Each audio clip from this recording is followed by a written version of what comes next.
ओम शांति।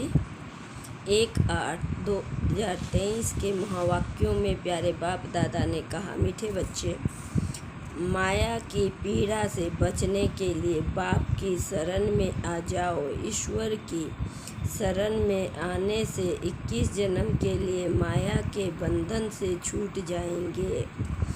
फिर प्रश्न में बाबा ने कहा, तुम बच्चे किस पुरुषार्थ से मंदिर लायक पूजनीय बन जाते हो?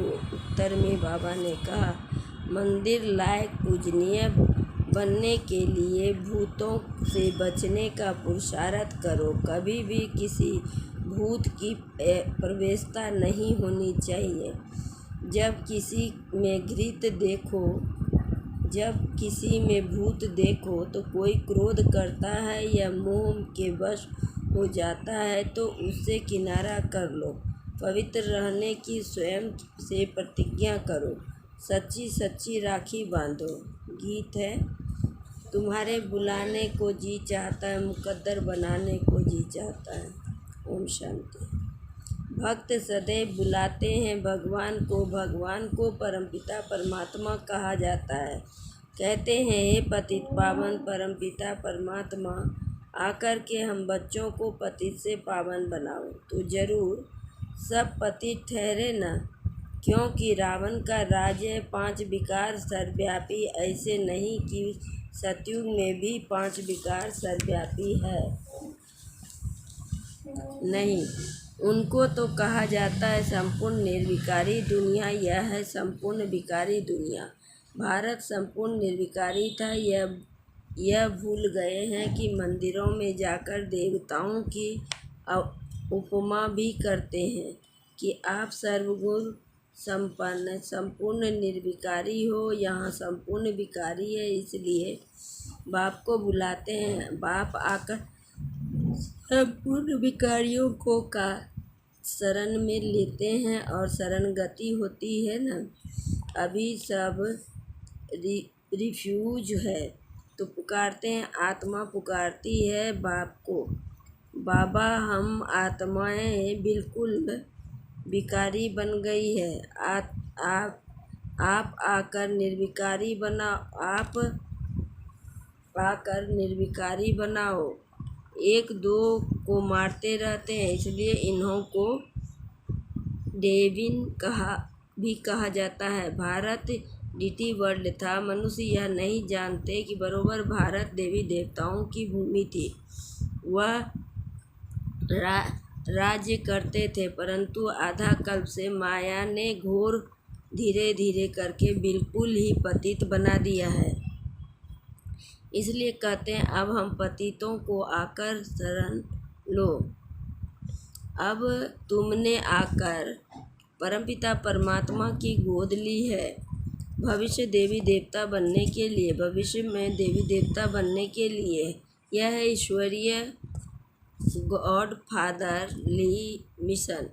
पतित को पावन अथवा कांटों को फूल बनाने की मिशन। बच्चों का धंधा ही है परमपिता परमात्मा की मत पर कांटों को फूल बनाना, नरकवासियों को स्वर्गवासी बनाना। तुम कहते हो ओ गॉड फादर, तो जरूर तुम उनको जानते हो। फिर ऐसे कह न सके कि परमात्मा कहाँ है। अरे आत्मा बोलती है ओ गॉड फादर, आत्माएं पुकारती है परमात्मा को। वह इन आँखों से देखने में नहीं आता है, आत्मा भी देखने में नहीं आती है। यह समझ की बात है ना। आत्मा ज्योति स्वरूप है, परमपिता परमात्मा का भी वही रूप है। बाप कहते हैं, तुम आत्मा एक चोला छोड़ दूसरा चोला लेते ही हो। तुम आत्मा अविनाशी हो, शरीर विनाशी है। आत्मा शरीर छोड़ती है, कहेगा हमारा बाप मर गया, परंतु आत्मा मरती नहीं है। आत्मा को बुलाते हैं, वह तुम अभी समझते हो। बाकी सारी दुनिया में मनुष्य मात्र बाप को बिल्कुल ही नहीं जानते, इसलिए आपस में कितना लड़ते झगड़ते रहते हैं।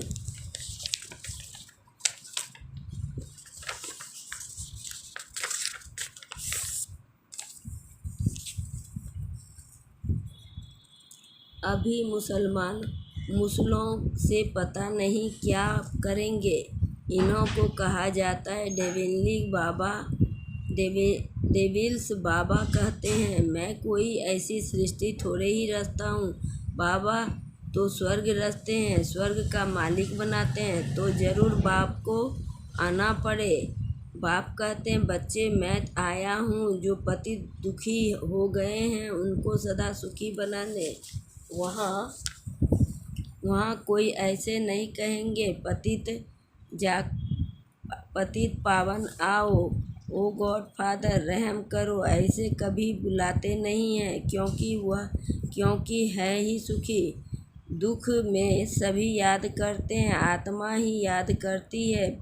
शरीर के साथ सुख दुख होता है, शरीर नहीं है तो आत्मा दुख सुख से न्यारी है। बाप कहते हैं, मैं इनमें प्रवेश कर इनका नाम ब्रह्मा रखता हूँ। वहाँ तो अच्छी रीति समझ लेते हैं, कोई नहीं समझते हैं तो समझा जाता है यह पावन दुनिया में चलने लायक नहीं है, इसलिए श्रीमत पर नहीं चलते हैं। यह है ही आसुरी रावण संप्रदाय। रावण को हर वर्ष जलाते हैं न, वह निशानी हर वर्ष राखी भी बंधवाते हैं, क्योंकि पवित्र नहीं रहते। राखी बंधवाते हैं फिर अपवित्र बन पड़ते हैं, इसलिए वर्ष वर्ष राखी बंधवाते हैं। राखी है पवित्रता की निशानी।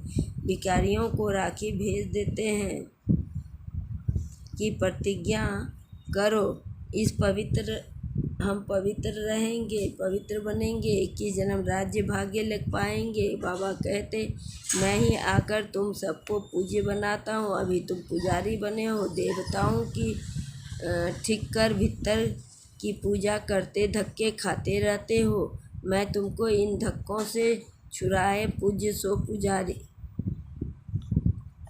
सो लक्ष्मी नारायण बनाता हूँ। तुम यहाँ आए हो ही नर से नारायण बनने, आधा कल्प माया से पीड़ित हो, अभी तुमने आकर शरण ली है। परमपिता परमात्मा की मम्मा ने भी ली है, इस बाबा ने भी शरण ली है, परमा बाबा शिव बाबा की।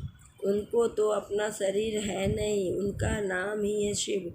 शिव बाबा का नाम कभी बदलता नहीं है, मनुष्य आत्मा का नाम बदलता रहता है। 84 नाम मिलते हैं, इन बातों को मनुष्य नहीं जानते हैं। 84 जन्म भी कहते हैं, परंतु 84 जन्म कौन लेते हैं यह कोई नहीं जानते हैं।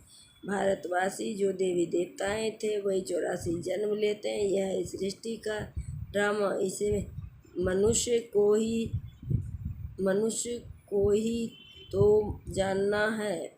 तुम जानते हो गॉड फादर स्वर्ग का रचयिता है, तो जरूर स्वर्ग का वर्षा मिलना चाहिए।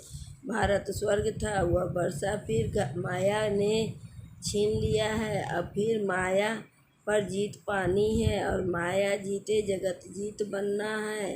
रावण से हार खाई तो देवीन बने, अब डीटी बनना है, यानी देवता बनना है। कांटे को फूल, कांटे को कली, कली को फिर फूल बनना है। माया का तूफान आने से कलियां या फूल झड़ जाते हैं, माता पिता का बनकर फिर फारकती दे देते हैं। यह समझने की बातें हैं ना। आंखें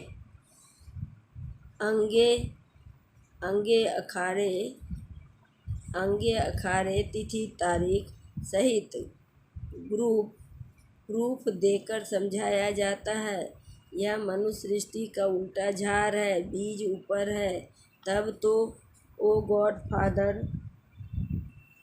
फादर कह याद करते हैं। यह नॉलेज बड़ी भारी है समझने की। तुम बच्चे समझते हो सब आत्माओं का जो बाप है उनको ही याद करते हैं। हम ब्रदर हैं, सबको बाप से वर्षा मिलना चाहिए, उनको ब्रदरहुड कहा जाता है।